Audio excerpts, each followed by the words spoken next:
the topic of today's webinar is about the Canadian women's national teams programs, moving them forward, and perspectives from both coaching as well as parenting. And so welcome, Karen, and I'm looking forward to this discussion. Hopefully, you'll be able to use this diverse background that you have to provide some really valuable insight to everybody. So thank you for being here. Well, thank you very much, Richard, for allowing me the space and to talk about this. I'm excited to share my perspective. Just so everybody knows, coaching is not my lane. But parenting and working with athletes, providing the foundation for growth is my lane. I'm passionate about personal development of myself, but I'm also passionate about helping athletes get to where they want to go. And so how I support them changes from client to client. But the end goal is to help them get to their goals. So what I can share from that perspective, I'm all open. Excellent. Okay, so I gave a little bit of your background, and I thought maybe if you wanted to just elaborate a bit more, what made you decide to go into physiotherapy as a profession, and we can start with that, and then we'll get into talking a bit more about your kids. But we need to know about you first. Yeah. For sure. Well, I've been a physiotherapist for 25 years or so. And a funny story, I'll keep it short. I was going to be a teacher at one point, and did some practice teaching in a high school, and figured out that I love teaching. I love the basis of teaching and empowering people. I didn't necessarily want to teach people who didn't want to be taught. And I think that was the deciding factor for me. Physiotherapy, I was a varsity athlete playing soccer. Spent a lot of time on the table, tore my ACL, number of injuries, sort of thing. And so it was just a natural extension of where I was at, right? Something that I could teach, I could empower people with, and work in a sport at the time that I thought that I was just going to do sports. So 25 years later, don't regret it at all. I don't really feel like I work because I'm really passionate about what I do. I enjoy every day when I get to work with clients, and I get just as much from them as they get from me. So I'm grateful every day that this is the path that I'm on. From the other perspectives of what I do, from mental performance or breath teaching, it all is encompassed into what can I do to help athletes get to where they want to go. And so from my experience in looking and being around the sport, I saw a big gap of where kids wanted to be doing either strength training and coaching, like doing practice and stuff like that, but not having the foundations to allow them to be optimal in their performance. So I really made it my mission to go out and educate myself in breath, body, and mind, and how then I could translate that into my athletes to allow them to take that foundation and to get more out of practicing with their coach, or more out of strength training, and more out of kind of exercise physiology, that type of stuff that you do and the coaches that are on the call do. So I just want to be that foundation piece to allow them to perform optimally. So that's really what I do as a profession, and how I got there. And why I do it with soccer is well, I just love soccer. My father was a soccer player in England. You don't need a reason. Yeah, well, you know what I mean, like people say, like, why is it soccer? Why do you put your kids in soccer? It's just always been a love for me. I mean, I love the game. I love the strategy of the game. They don't call it a beautiful game for nothing. And I wanted to expose my kids to that, and help them learn the lessons that I learned from playing the game. And I was just grateful that they loved it as well. So that's how they got there and continue to be there. Awesome. Well, yeah, no, thank you for sharing that. And I would say probably a lot of what you're saying rings true. I mean, it rings true for me, and probably maybe a lot of other people that got into coaching. When you say, I don't always feel like I'm working, I mean, I would say there's probably times when we do, of course. We have to do our taxes and the other stuff around the business and the work, but the work itself is, it's very rewarding, of course, and it's kind of like the next best thing to you know, maybe being paid to play. And I don't know about you, but I wasn't good enough to be paid to play. So it's the next best thing, right? Yeah. Well, that's a whole nother story No. about. Yeah, we'll get into that. Yeah. Not everybody gets the opportunity either, and maybe we'll talk a little bit about that. So, okay, so maybe talk to us a little bit about your kids that are involved in the national team. Let's start before they got there, okay? And you know, what was it like? Did they play club soccer, academy? How did they get identified? What was the pathway like? Well, I'll tell. Okay, so I have three children, two girls, 20-year-old and almost 18-year-old, and I have a son who's 14. And so when we put them in soccer, there was I didn't have any expectations of national team or anything like that. I just wanted them to, like I said, go and learn some life lessons. I think that the lessons that we learn playing on a team transfer into real life, how to work together for a common goal, maybe not working with people that you always like, you know, like, but you're there for a common goal. And so they started off in house league, I think. And then they moved into rep soccer. So they were playing with Unionville for a bit. And it was around 10, 11 that my older one started to say that she wanted to play different. She didn't necessarily want to go into OPDL. She wanted to actually explore playing on a boys team. I got to say, I wasn't necessarily on board with that. But I'm a big believer that, you know, give your kids the choices, the information, and let them make the decision. It wasn't going to be life or death. She wanted to try this, and you know, one of her things was, what happens if I've made a mistake? And I said, well, you're 11, like, we'll go back and fix it. You know, it's not life or death. And so she went in and she played in a boys league and learned some lessons, I think, there that she wouldn't necessarily have learned playing in the girls system. She wasn't one of the better players, you know, initially. The physicality was very different. The grit was very different. And I'm grateful that she had that opportunity to learn that. My second one, she followed suit, and they both really learned and excelled in a way that I don't think was offered in the OPDL system. I don't have a big issue with OPDL, but it just wasn't for them. And in playing that, they went in through the toll system for the provincial identification and made the provincial teams. And then from a national perspective, it was really out of the blue. I received an email that said, your child has been invited to the under 14 identification camp and a plane ticket. And I have to say, I had to look the person up. I thought, like, how does she even know who Jade is? Right? Like, I had because we didn't know anything about the national system. We weren't kind of those parents that were really educated in what the system had to offer. I just wanted my kids to have fun. And so that was her first invitation. And then it just grew from there. You know, she performed, I guess, the way that they wanted to see her perform. She was open to playing different positions. She was a attacking mid. They recruited her for a center back. She was open to trying it, and that's how it all began, I guess.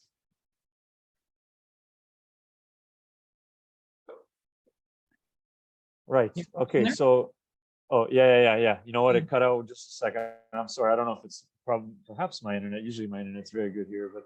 So that's a good background. There's a few things that you said that I thought I would touch on, and I would start just with the advantage for girls of playing and competing against boys in the younger age groups, because that's something that sort of, you know, maybe not everybody agrees with it, but certainly some people will talk a lot about the benefits and all that. I mean, so my take on it, and then I'll ask you what you think.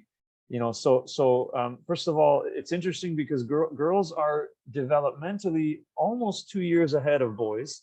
So we know that, right? And so So, it's not even uncommon. Depends on, I don't know how young maybe your daughter was in the boys groups, but I can't remember if you said how young was it when she She was started? 11. She was 11. 10. Okay.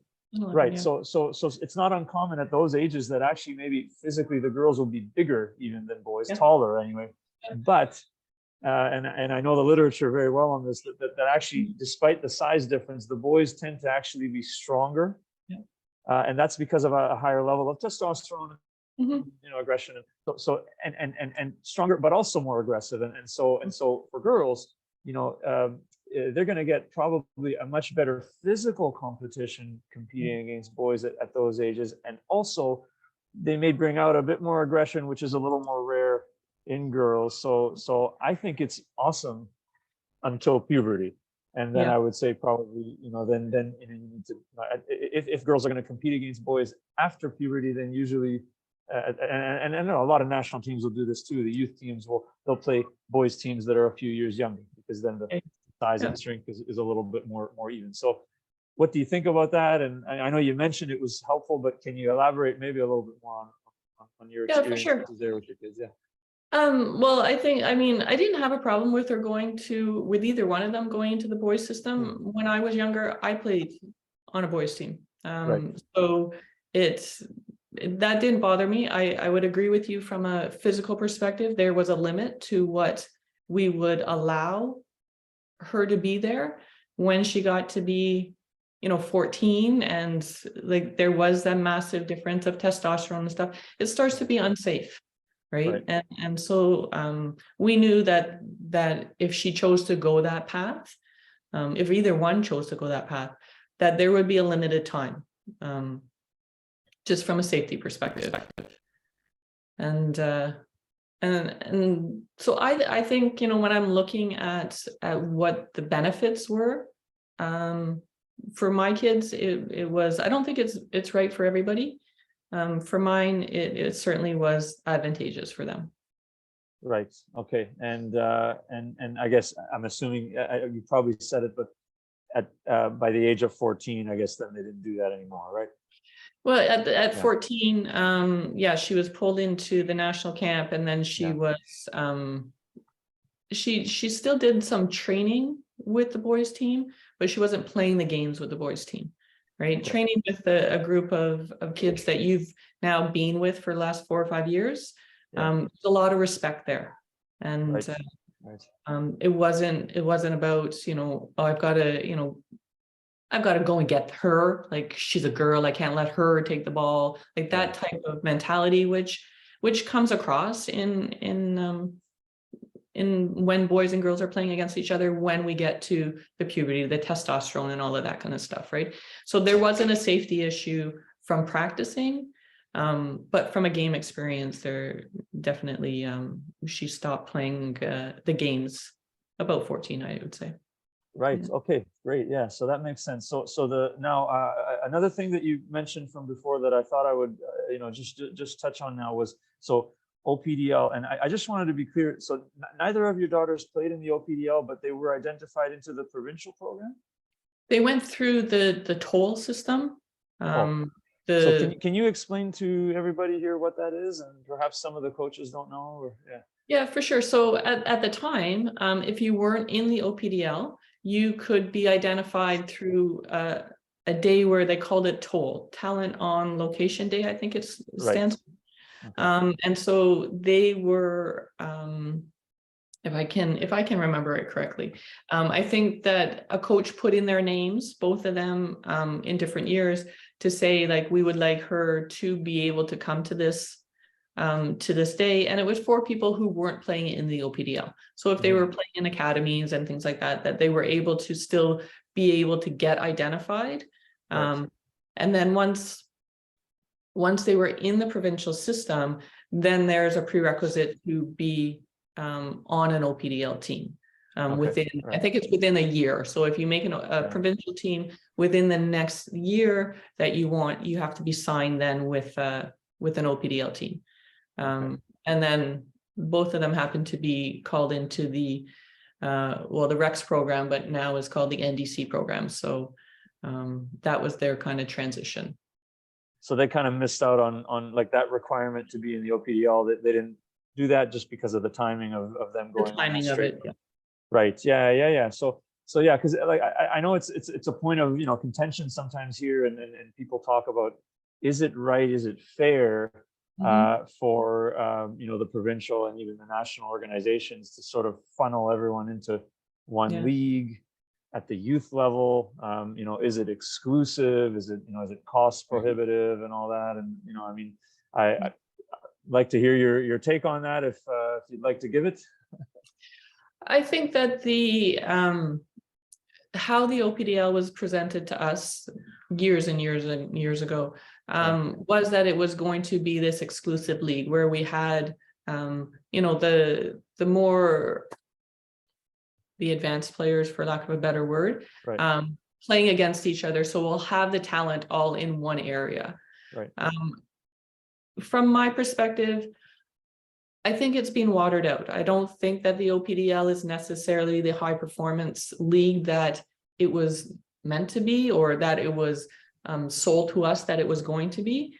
When I look at even just York Region and how many teams are in York Region, I struggle to think that, with 8 or 9 teams in one area, that we have all of the higher talent in that league.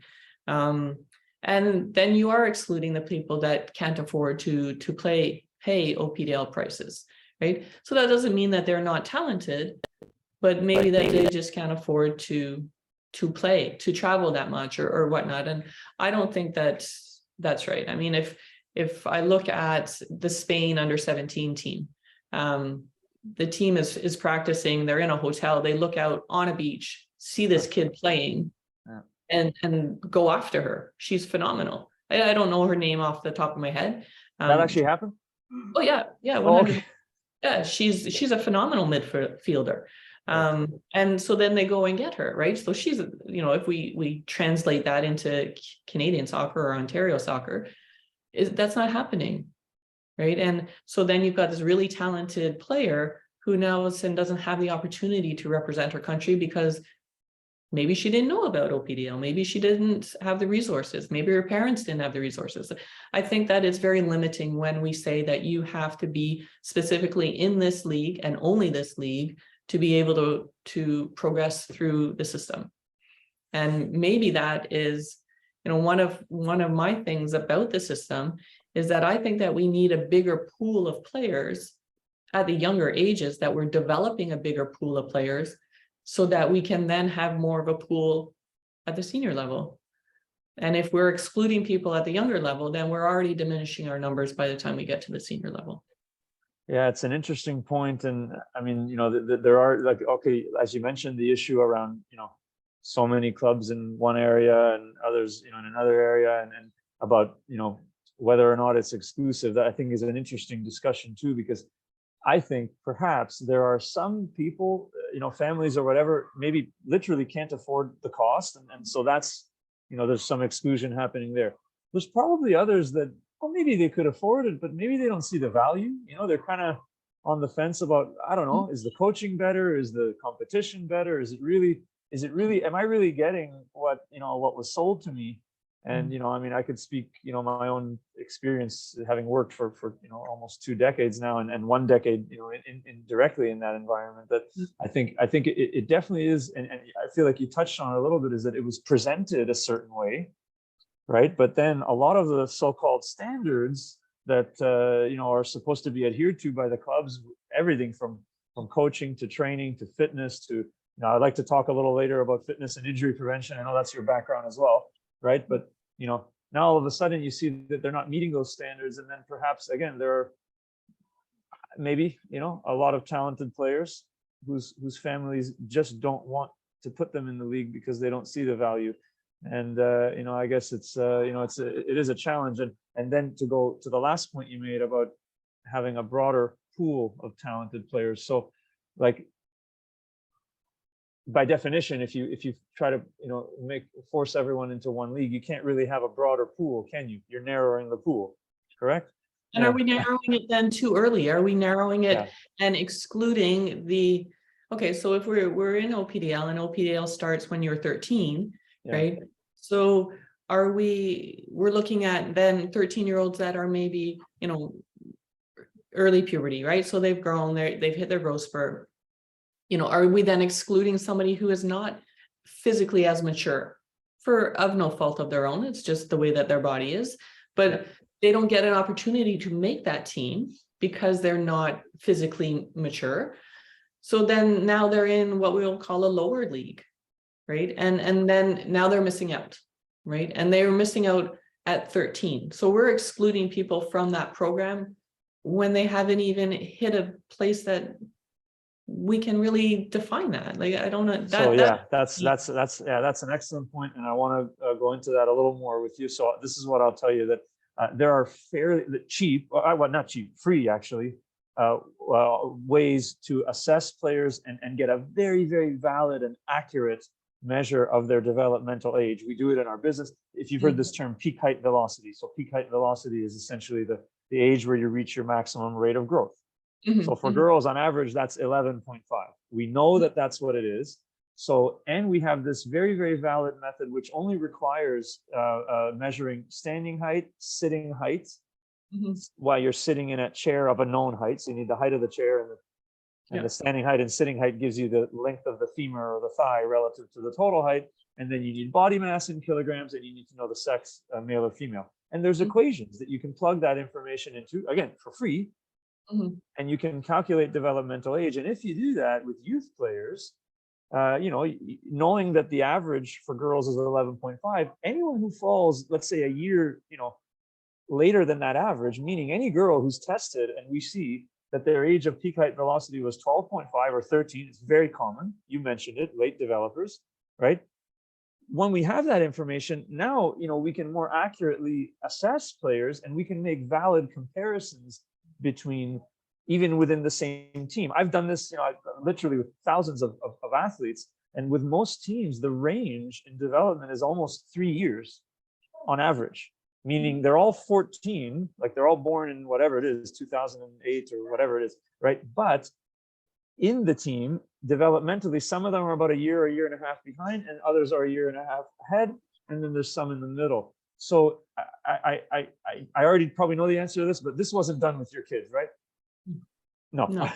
Nor do you have any recollection of it being done with any other.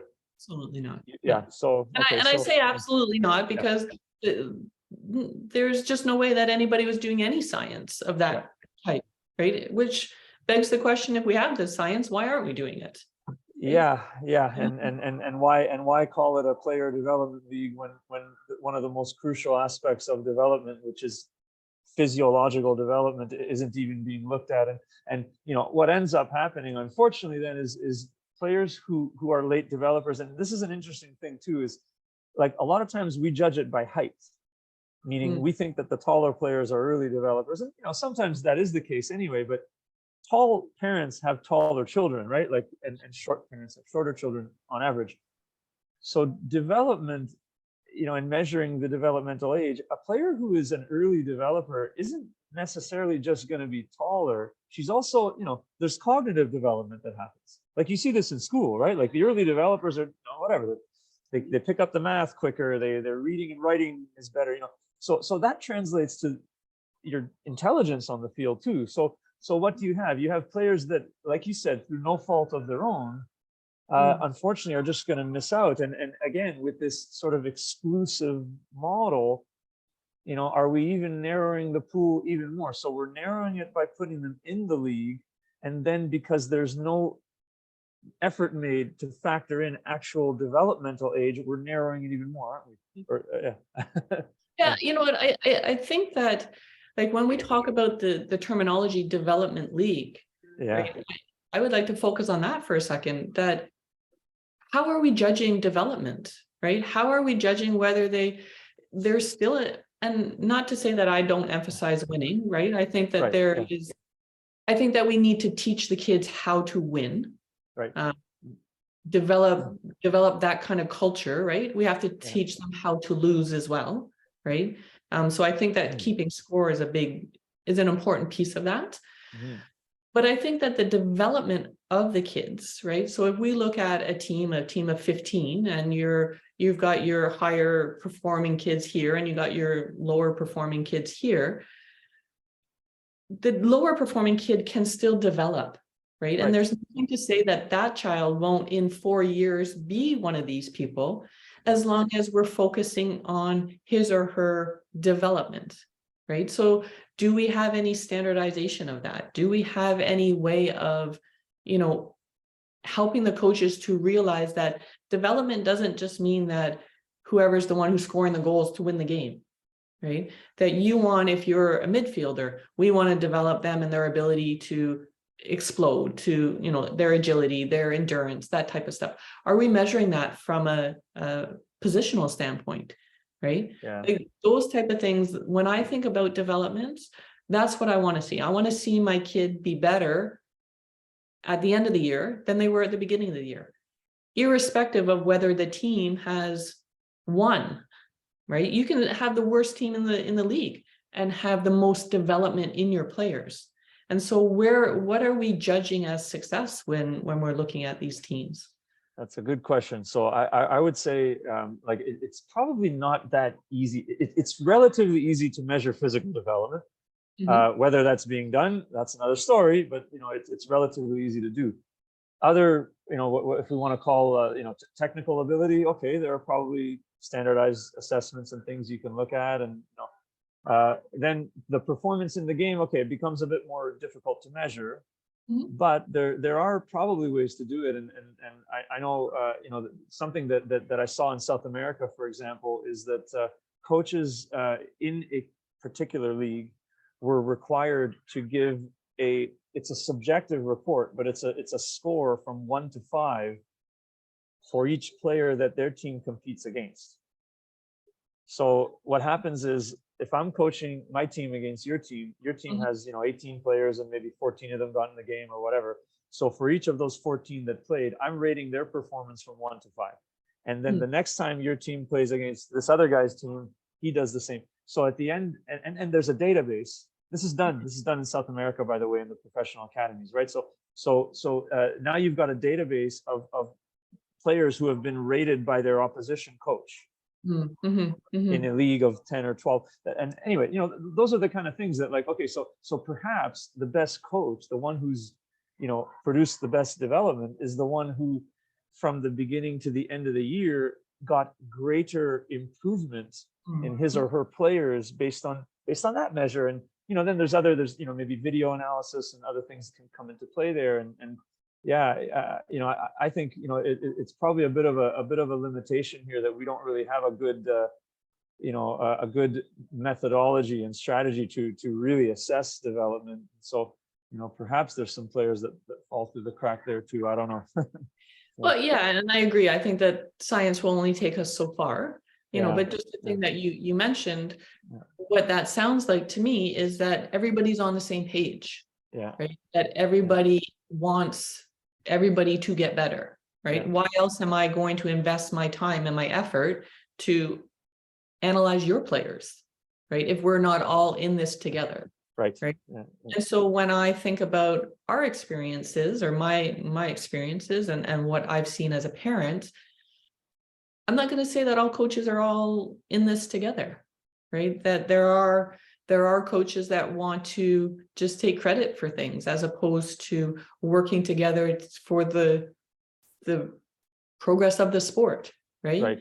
And I think, so maybe that's where we start. Maybe it's more about, do we get everybody on the same page so that we're all saying, okay, yes, this is about development, right? What do we define development as, right? I mean, is everybody who coaches in OPDL on the same page with that, right? Does OPDL development mean that I've won the cup and I've developed my team, and so I've won it 5 years in a row? Is that more developmental than somebody whose team has gone from last place to third place? Like, where are we at in that respect, right? And I think that, when I go back to when I was playing, it was very divided province to province. It was very divided club to club. right? It was about progressing your club forward. Right. And if we want to progress Canada soccer, I mean, we're at such a great stage in the growth of Canada soccer, the success of the men's team, the success of the women's team, right? That to continue that success forward, I think that it's not only the coaches that are coaching those teams, but it's the coaches that are developing the players that are coming up to be on those teams that have to work together to progress the sport, right? You know, the women who are just in this battle right now for equality and whatnot, it's not just about them, right? It's about what the legacy that they're leaving for the people that are coming up. And I think that we always have to remember that the growth and the foundation of what we're building on needs to be strong so that we can continue the strength at the top. And if we don't have that, then I think that that's where we start to fall through the cracks. For sure. Yeah. And you know, I want to bring in, Rambo, my good friend Rambo, who I haven't seen in person in a long time, but I always see her on the webinar. She made a kind of a building on your point here. OPDL development is such a good point. Good players, and then in parenthesis, parents will jump teams if the team doesn't win. How do we keep the players, again, parents in parenthesis, to focus on development? Think about hockey in Ontario. It has boundaries that the athletes need to play within, and our on ice program has been successful. How do we follow that groundwork? And then she kind of followed that up with, you know, so not jumping, staying loyal to the club. And I'll give just my 2 cents about hockey before I get your opinion, Karen, which is what I've always been fascinated about with hockey is that there's single A, double A, triple A on the boys' side, and I think it's like single and double A on the girls. And everybody involved has kind of accepted that triple A is the highest level, and therefore the single and double A clubs, you know, they're very competitive. They're, you know, they work on developing players and all that. But if a player moves from double A to triple A in the boys' side, it's sort of an acknowledgement that that player has progressed to a higher level. It's a, you know, it's a badge of honor for the double A club. It's, you know, not to say that these coaches don't have egos, and I'm sure they do, but more or less everyone has kind of bought into the system in hockey. And I mean, we do develop a lot of talented hockey players, and yeah, we have culture and we have, you know, cold weather and whatever on our side there, but we're very competitive there. And so anyway, I don't know if like I wonder, because, you know, and you touched on it too, Karen. You said that it doesn't seem like everybody has bought in or is on the same page here in soccer, but I do think it is in hockey. So anyway, I'd like your thoughts on that. Well, I know that I don't know a lot about hockey. I know that you are allowed like 2 or 3 out of town players. You know, incorporating something like that in soccer doesn't sound, you know, like a bad thing for me. I think that we have to tier it, like you just said, right? So if OPDL is going to be the top, right, triple A, then I just can't see that working when we have so many teams, right? I think that we have to decrease the number of teams in OPDL. I think that we have to, you know, solidify that it is going to be the elite players that are playing in that system. Right. So then you're not going to have as much going from team to team. If you have less teams, right? If you have a York Region team, if you have a Eastern, you know, like a Whitby Durham team, right? If you have an Ottawa team, maybe you only have 6 teams, maybe you only have 8 teams. And then below that, we have tier 2, where all of these same clubs could have a tier 2 team that then their objective is to be able to make the OPDL team, right? But right now, what I saw was when the kids were playing in whatever the league was called before, it was called OPDL. OYSL, yeah. Yeah, we've just changed the name. What is really the difference? Like, okay, now they pay more money. They are supposed to have a fitness component to it. Yeah, and they don't. Yes or no, you know, that's up for debate. Yeah. The coaches, if I understand correctly, all of a sudden now got paid versus they didn't get paid before. Yeah. You can't be a parent and be a coach. Like, okay, so we have these standards, but what is really the difference between OPL and the OS or whatever? OYSL, yeah. And what's the difference? What we've called it something different, but we're not doing. And I would say, perhaps, and then maybe after this we can move on from OPDL, because I do want to talk to you about the national teams as well. But perhaps, just making this new league and using existing clubs and making the club, some of them are OPDL, some aren't. Maybe a different model rather than that model, which all of a sudden builds all this adversity in. Maybe a model where the regional programs, the provincial programs. I mean, I'm old enough, and probably we're both old enough to remember, the provincial program, which was around, started in the mid 2000s and right up until OPDL, a good block of about 10 years, I thought was a fantastic program for developing talented players. And I mean, on the women's side, which is where I did most of my work, many of the best players in the national team right now, the ones that are born in 1994, 95, all the way to maybe 98, 99 kind of age, I thought they really flourished in that provincial program, and they did very well. They did very well in a lot of the Youth World Cup, even in CONCACAF, beating the United States in some qualification tournaments and stuff. So anyway, and I think a lot of them formed even the backbone of that, senior team that's had all this success now. So perhaps not doing it through the clubs was another option that could have been considered. But thank you, Rambo. Yeah, like that. Minimize the numbers, she says. Okay, all right. So we'll move on, because I want to talk to you about the national team. And obviously we've talked a lot about player development and progressing as your kids did through almost bypassing, or I guess bypassing OPDL, but getting into the national team. So what's it been like since then? And I know they would have started not right with the senior team and all of that. What has that been like?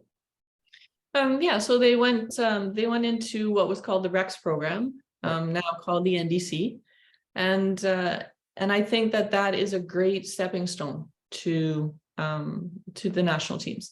They have a system. They have more of a set system where they're having coaches. They have an SNC coach. They have therapists. It's more of what a professional environment is going to look like. They practice every day. They're centralized out of Bill Carruthers in Markham. I think that is of benefit to get now the players out of OPDL / the provincial program and taking them to another level. So now I'm a big believer that you are going to be what you're surrounded by, right? So if you are surrounded by better players, then it's going to push your development to be better. And that's the same thing that I say about OPDL, right? You got to have just the talented players that are going to push each other to be better. And so the NDC, I think, provides that opportunity for them to progress and to develop.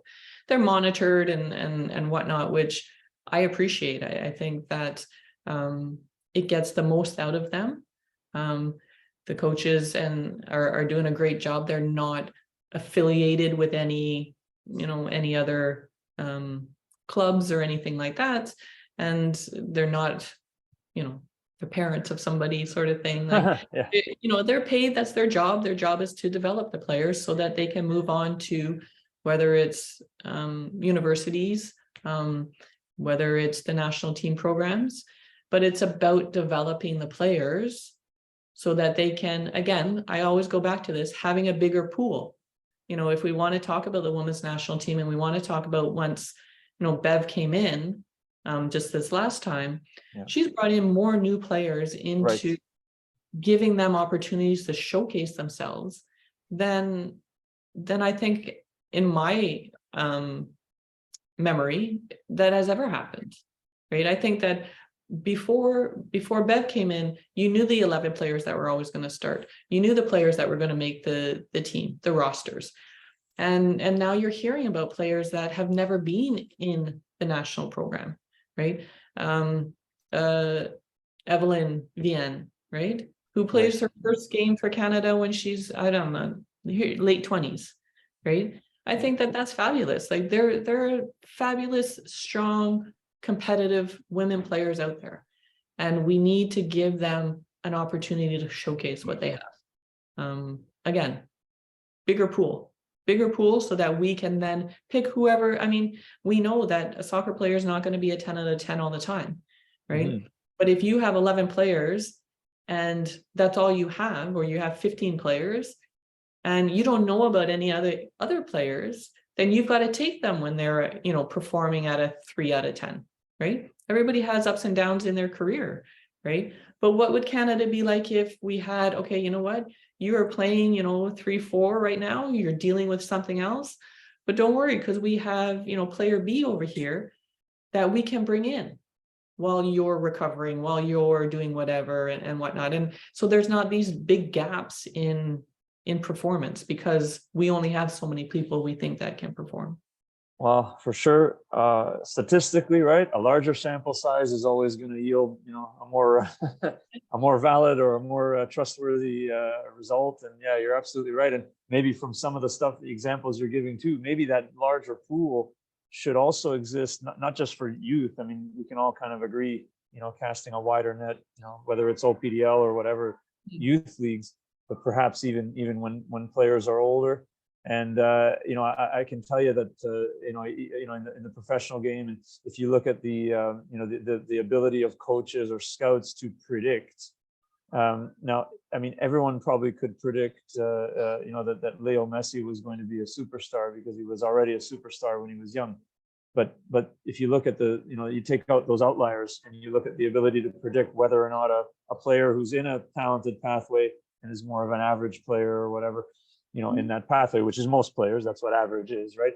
The ability to predict whether a 17-year-old or even an 18-year-old for that matter is going to have a good international career or professional career is really small. It's difficult. So yeah, I totally agree. A wider pool, and it seems like our women's team has done that now. And let's hope that it's not just a little bit of success that they had now, that hopefully they can build on it. And I just want to get your take on this because we spent even last week in a couple of our webinars. We actually had John Molinaro, journalist, who's very involved in reporting on what's happened with the women's team, give his take on it last week. So I don't know how involved you are or whatever, or your daughter is for that matter. But what is your take on the dispute over pay, the recent dispute over pay? So this is not about equal pay. This is just simply about pay that was cut, in the lead up to big international competition, which who knows? I mean, we have a potential to do very well. We obviously won a gold medal 2 years ago, and it's the same team basically since then. So, yeah. No, I question the timing of it. Yeah. I try to not get too involved in the politics of, yeah. I think there's politics in all sports, and as a mom of a player on the team, I just want my kid to be happy. I want to see them yeah. succeed. I don't want to get myself all, caught up in that type of stuff. So having said that, my one question would be, this isn't new, right? So if the challenges financially are not new, why were they not brought up before the Men's World Cup and they're brought up now? Like that to me is a yeah. glaring red flag, right? The cuts that we see now that are happening, the cuts were happening last year in the youth system, right? Yeah. So with, we sent our under 17 or under 20 team to the World Cup, and they had a 4-day camp. How do you expect that they are going to perform when you've got players, it's not like they're playing together, no. right? And so their cuts were there. They weren't necessarily for the men's team last year. They weren't necessary for the women's team, but the youth team suffered. I mean, look at our performance at both the under 17 and the under 20 World Cups, right, for the women. But what do you expect when they're not being supported, right? Yeah. So then if we look at, okay, now this year the women are going to a World Cup. They're coming off a gold medal. Now, to me, is when you're funding them. This is when, okay, we have our chance now, more than any other time in history. That's right. Yeah. Really do well at the World Cup. Yeah. And now you're going to say, okay, now we're going to take money away from you. And so it's, men versus women, that type of stuff. I'm not going to get into that piece of it, But let's just talk about the timing. If you're going to cut something, right, and you held off cutting something in front of the men's World Cup, that to me is just disrespect to women, right? That's the piece that people understand. It's hard to argue with that point. And it's, the men had their own little, dispute, and it was more about not cuts necessarily, but it was about payout from qualification, and it's an interesting point, right? That okay, so the argument from the men's team back in the in the summer and everything was okay, well, we've done this historic thing, qualified, and it's never happened before, and there is more money, so we deserve a greater percentage, and it's a good argument. But now with the women's side, I mean, certainly, and this is, this goes to the equal pay argument, right? Which is that even in the United States, it's made quite often, which is, so there's the revenue that comes from the tournament, but there's also the success of the team. So Canada just won a gold medal, and we've been at every Women's World Cup for a long time. We've not always done well at the top level, but we get there all the time, and we're coming off of a period of success. So you're absolutely right. What you said, it's hard to argue that, this is the one time in the history of the women's program that we probably have the greatest chance, to even win the tournament. So perhaps the people involved should have just done anything that they could to increase funding. And I think that is, I can't speak for how the women feel or the players feel on that team. As a mom, as a former soccer player who, I mentioned that when I was younger, I was told that I wasn't allowed to play on a boys team because I was a girl. So I was experiencing that inequality, that disrespect, because I'm female, like 30 some odd years ago, right? Well, even more, 40 years ago.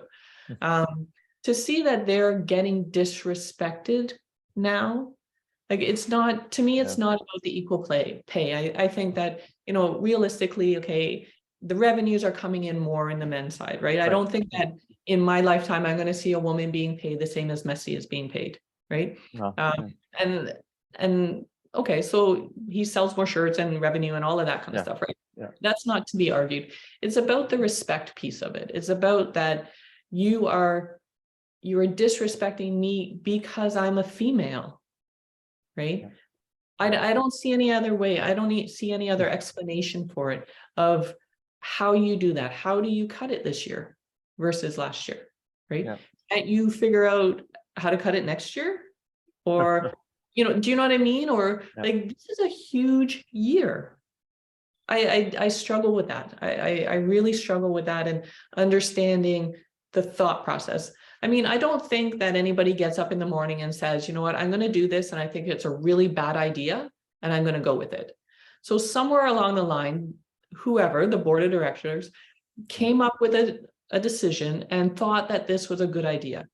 Right. My question is, what was the thought process that got you to think that that was a good idea? Right? Or to think, sometimes the way it works is that they just don't consider that it's such a big deal. You know what I mean? Like, it's like, oh, whatever. And that's the disrespect piece, right? That's the disrespect, because you wouldn't think about that for the men. Right. And so why is it such a, it's okay, for women, when for a very long time, women's soccer was what was holding Canada soccer together? How do you get to that point? And one of my questions, and I'm so limited in my knowledge of the Canadian Board of Soccer. I just saw that they put Charmaine up there, right? So she's the first woman on that board. Why aren't there more women? Is it because there aren't more women there that it's so easy to say, oh, don't worry about it, it's only the women? Like, there's got to be some, again, how did you get from A to B thinking it was a good idea? And if you thought it was a good idea, we've got to change that process. How do we change that process before you got to the decision to just cut it? Right. Yeah. Again, I can't argue with anything you said. Right? I don't either have answers, and I think, but ultimately, hopefully the board of directors, the organization as a whole, tries to find some way I don't know if they can redeem themselves exactly, but at least in the future, so the next generations of players, the next under 20 team and the players that come through there, that they have more positive experiences. I know we were kind of talking about whether we thought Canada will do well in this tournament or not. I still think they will. Yeah. It'd be amazing if they can win it. We'll see what happens, but I think perhaps even improving upon their previous showing, semifinal, that kind of thing would be awesome. And I think we can build on that success and even on the success from before. And just the last thing which I had wanted to speak to you about for sure and to get your take on is leading into this thing about women's soccer and moving women's soccer forward and again building on the success of the national teams is the new women's professional league, which is coming up. And again, I'd like to just your opinion. You have two daughters that are not professional yet, right? Or yeah, but thinking about it and could be candidates for that league or other leagues for that matter. So what's your take on that? Finally, yeah. It goes back to a lot of what we were talking about building that player pool. You've got players that whether they're in the NDC and then they move on to Division I in the States, where most players are going to continue to grow. If they are not identified when they're at school, then what happens? Where do they go, right? They're going to come back here, they play, maybe they're playing in League One, right?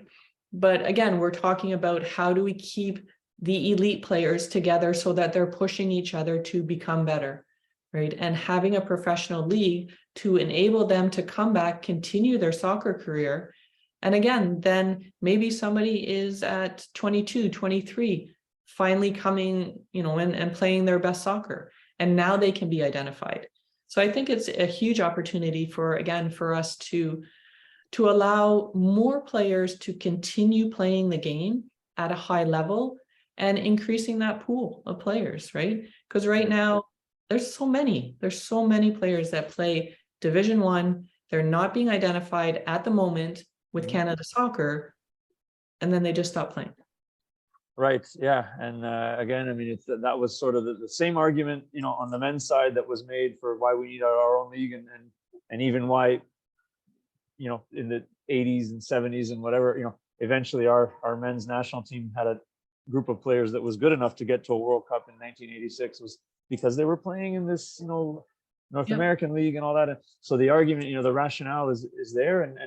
And I can tell you, I've worked in the CPL and also in the USL before that. And so, like if you look at the rosters of the Canadian teams in the USL and previously and now in the CPL, it's probably something like 70 or 80% either, like you said, NCAA players, good players that got scholarships or whatever, but just weren't quite there in terms of being pro right away or at least going to the MLS right away. A lot of former MLS academy players that didn't quite make it. And in the end, if those players don't have an opportunity, they're probably just going to stop playing soccer, or they're going to play in, some random adult league where, the opportunity is gone because the competitive level is not there. Now, on the women's side, it's more or less a similar challenge that we have, right? Because, we know that the level in NCAA, I remember I actually talked to John Herdman about this at the Pan Am Games in 2015, that he, I said this, he agreed with it. We kind of, even the NCAA, we didn't really think was doing an adequate job of preparing players for international soccer because it's, the schedule was too condensed, too much about weight training and all of that anyway. But like, what happens to those players that just from that level don't go into the national team right away? What happens even to the ones that play university in Canada? There's some very talented ones that for whatever reason just decide to stay here. What happens to the really talented ones that are 17, 18? Yeah. And I don't know, they don't see an opportunity, so they just say, I'm not going to play anymore, right? Yeah. I mean, let's touch on the Canadian university system. Yeah. I chose not to go away. I chose to stay here for my own reasons. Yeah. And so now if a player's doing that, then they've almost eliminated themselves. Again, we'll talk about eliminating themselves from the pool, right? They've been excluded.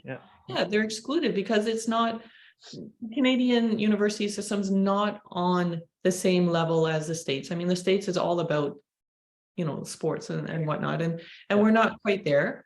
But you're right. There are some very talented players that stay here and play, and they're just going through the cracks now, right? So if we have a professional league where they can continue to play, now the coaches aren't, they've got one place to go. All right, I can go and I can watch them in one place, and I can see them week over week over week, right? In the university system, they just have to type in a name, type in their kid's name, and it comes up all of their highlights, all of that stuff. And so they're able to be exposed to these players, right? So the professional league is going to allow players to have the ability to expose themselves to more coaches, more opportunities, which I think they rightly deserve. Agreed. Yeah. And I think, again, the CPL is not very old, but already, we've seen players that have gone from that league onto Europe, onto the MLS. And interestingly enough, I mean, never mind the CPL, but our men's team has a couple of players that more almost went straight from League One into the national team and a professional career. Alistair Johnson is an example of that, and Kamal Miller. And so keeping players in those like 16 to 20, in that age range, playing at as high a level as possible. Clearly, it's worked already on the men's side, and I think it's a matter of time, hopefully with this pro league, that it starts to pay dividends too on the women's side. Hopefully it does. And will we see your daughters in that league? Maybe. You know what? Their aspirations are to play professional. So we'll see. They've got my eldest one has another 2 years at school. Yeah. And the middle one, she's just going into school in the fall, so university. Okay. So we'll see. Right. And I'll say, just on that note, that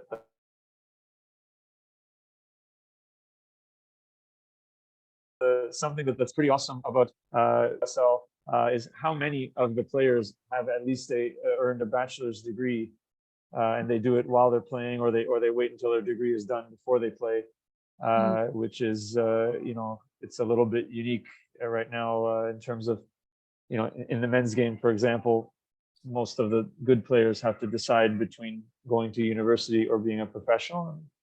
Maybe it's not the best to force them to make that decision, but anyway, I think that's awesome. So, and it's awesome that both your kids are getting an education too, because.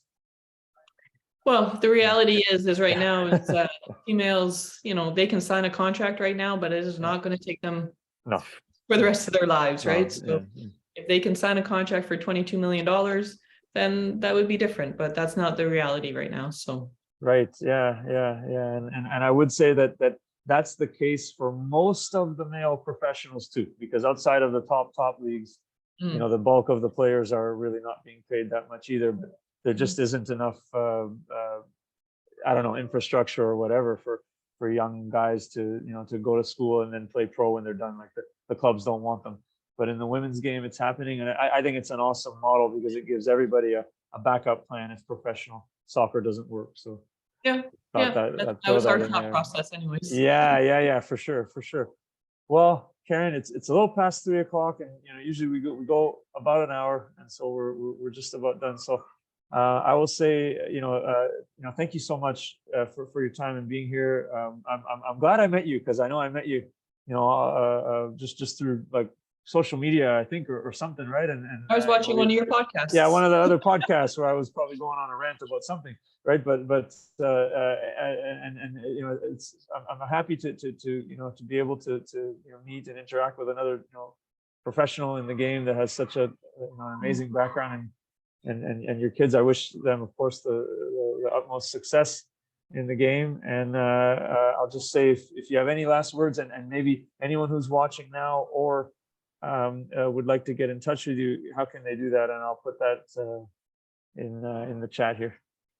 Well, thank you very much, Richard, first for inviting me, and I'm grateful to have met you. I'm always looking to grow my network of people that are passionately doing what they do, right? I hear the passion in your voice about what you do and how you support people.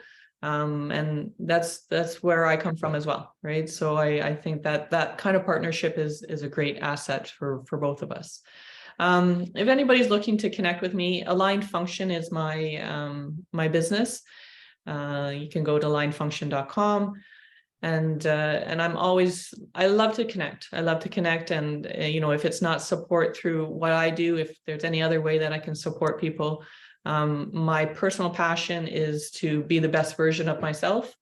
And that's what I want to do to support other people, is to empower them to be the best version. So it might not look like working with me. It might look like working with somebody that I know.